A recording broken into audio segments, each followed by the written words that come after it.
Hello les maps, ici Lucille te coach. Voilà, en fait, je voulais vous faire un témoignage aujourd'hui. Je sors d'un coaching et je voulais vraiment vous le partager avec vous ce matin, vous montrer un peu le backstage de mes coachings et vous dire aussi comment le transgénérationnel a un impact dans notre vie. Et parce que souvent on me dit, mais Lucille, comment ça, le transgénérationnel, même si j'explique, je fais des vidéos, je fais de la pédagogie, la psychogénéalogie transgénérationnelle est pas hyper démocratisée en France et, euh, et au niveau même technique de développement personnel. Et du coup, là, moi, comme c'est vraiment la base pour moi, hein, je commence toujours mes coachings par une analyse de l'arbre généalogique. En fait, on fait une rencontre émotionnelle avec sa famille. Et à partir de là, je capte énormément d'informations de la part de mes clients. Et à partir de là, je les guide parce que je trouve en fait la cause du problème, en fait, la cause racine, la cause inconsciente. Et je vais vous faire un témoignage parce que c'est vraiment extraordinaire ce que m'a dit ma cliente ce matin.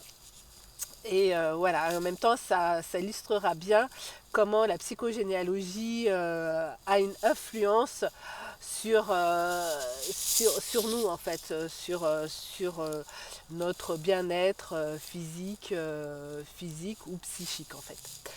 Donc, alors là, j'accompagne actuellement donc une cliente depuis fin juin alors à la base, vous savez, à la base, c'était sur la problématique de pulsion alimentaire.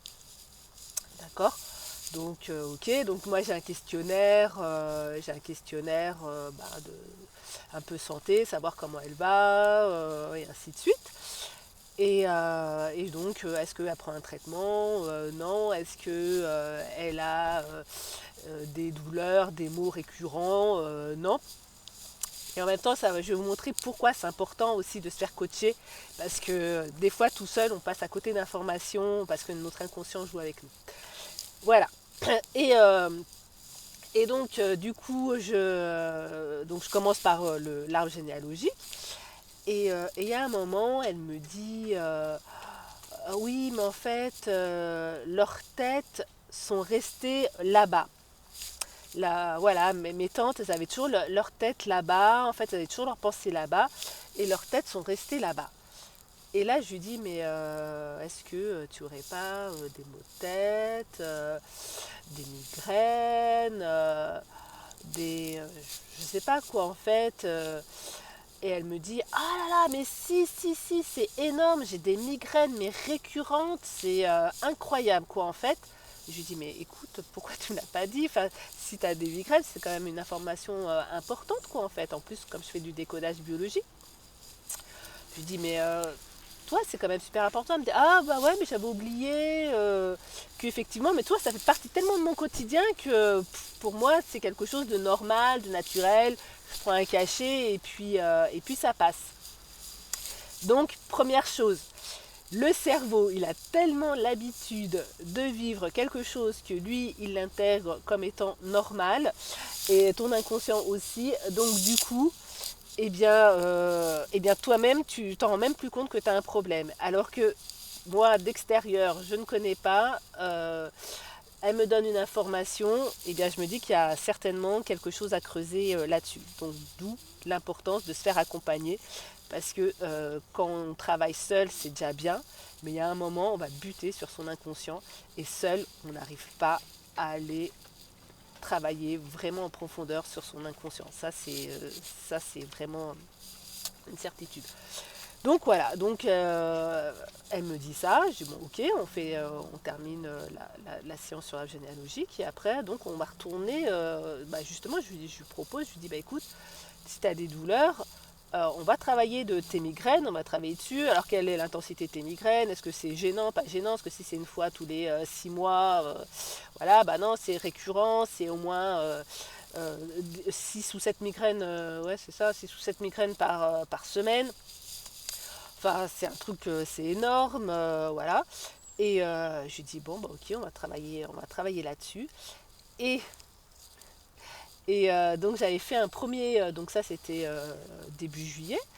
J'avais fait un premier point avec elle fin août en lui disant bon bah alors ça va, ouais bien sûr, et tes migraines. Elle me dit ah là là, bah, j'en ai pas eu, j'en ai pas eu.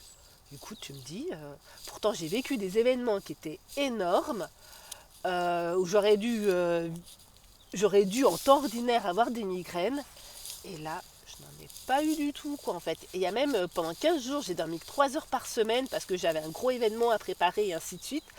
Et là, j'ai eu zéro migraine. Et là, du coup, on refait un point par rapport à ces migraines, et elle me dit, mais en fait, le mot migraine, c'est sorti de ma vie, quoi, en fait. C'est, ça fait plus partie du tout de ma vie, la migraine. C'est juste extraordinaire. Voilà, en fait, c'est ce que je voulais dire. Je voulais juste dire que avec des mots, on a réglé ces mots parce qu'on est allé sur le transgénérationnel.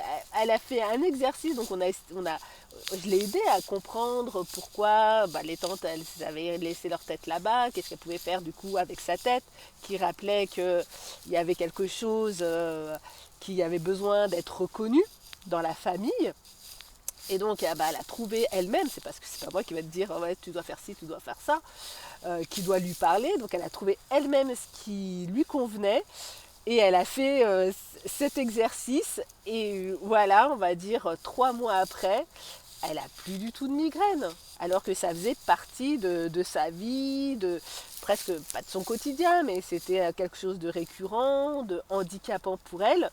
Et bien voilà, donc c'est ça, je voulais dire, voilà, le transgénérationnel, c'est vraiment top parce que ça aide à mettre des mots sur des mots et on arrive à comprendre en fait pourquoi on a ces mots en fait. M-A-U-X. Et cette oreillette, elle m'énerve.